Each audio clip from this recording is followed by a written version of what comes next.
Baik, Assalamualaikum warahmatullahi wabarakatuh. Perkenalkan, nama saya M. Yunus dengan NIM 0805 1182025012. Ini saya dari kelas B akan mempresentasikan tentang pengenalan alat laboratorium oceanografi, fisika, dan oceanografi kimia. Baiklah, di sini yaitu mengenai laporan video dari laboratorium oceanografi fisika dan oceanografi kimia.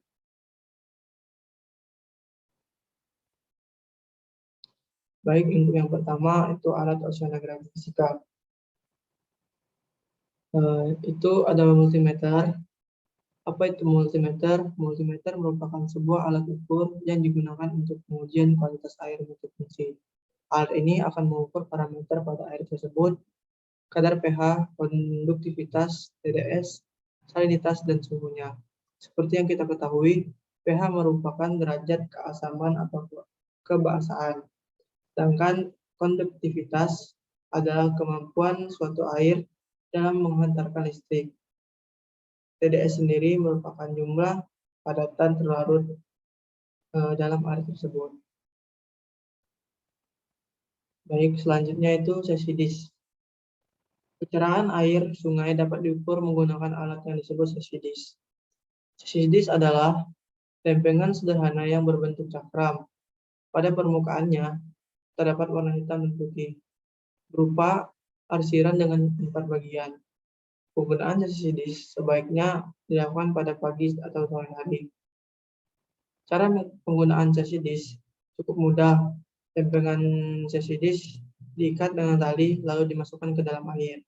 Ketika pola yang terdapat pada sesi dis tidak terlihat lagi dalam air di kedalaman tertentu, maka didapat hasil analisis tingkat ukuran kecerahan air. Begitulah cara penggunaan dari sesi dis. Yang ketiga itu floating draft.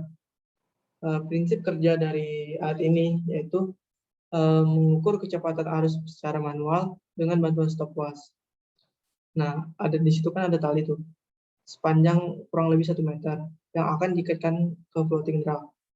Kemudian alat tersebut dijatuhkan ke laut. Saat alat tersebut dijatuhkan, stopwatch mulai dihidupkan.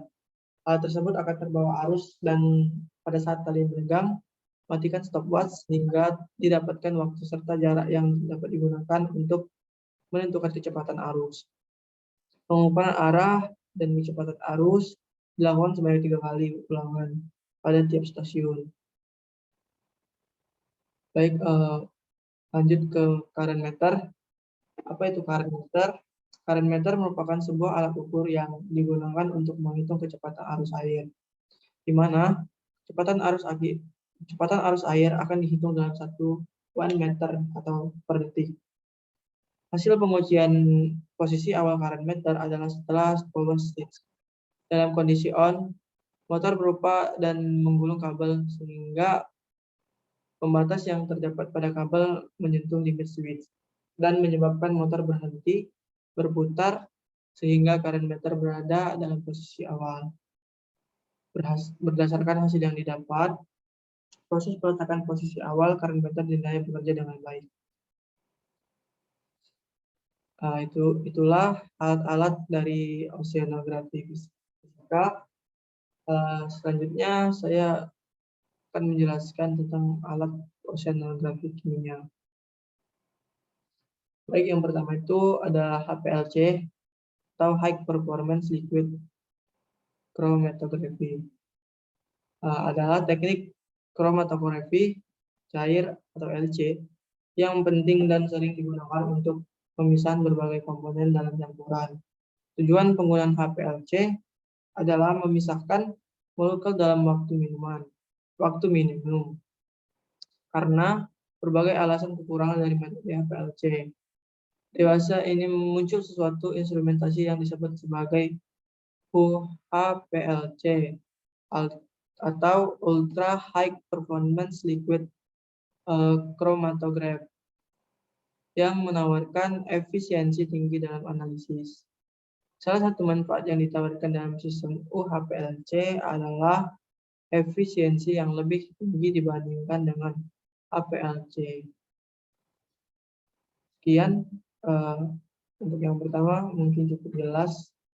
Untuk yang kedua itu spektrofotometri. Apa itu spektrofotometri? Itu merupakan salah satu metode analisis instrumental yang menggunakan dasar interaksi energi dan materi. Lalu spektrofotometri dapat dipakai untuk menentukan konsentrasi suatu larutan melalui intensitas serapan pada panjang gelombang tertentu. Pada panjang gelombang tertentu yaitu pada panjang gelombang yang dipakai adalah panjang gelombang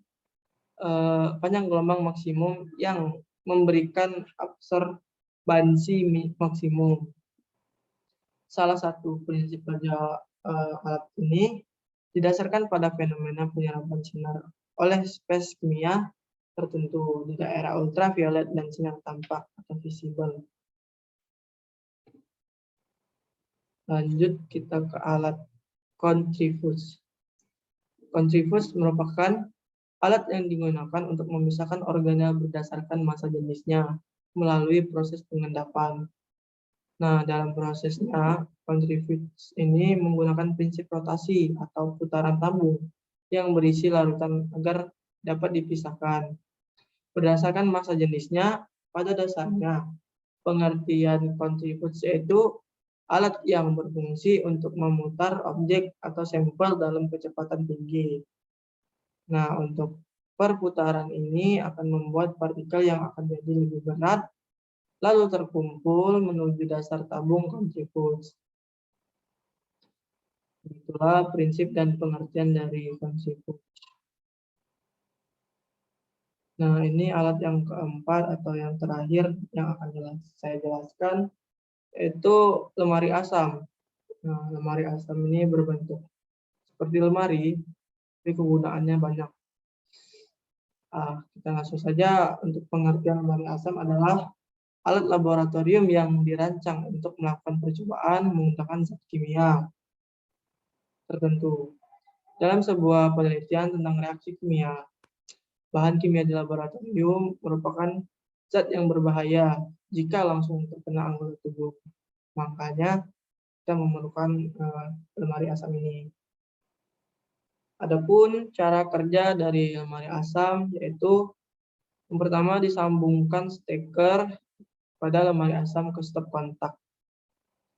Yang kedua dinyalakan blower dan lampu pada lemari asam. Yang ketiga penutup lemari asam dinaikkan pada saat menuangkan zat kimia.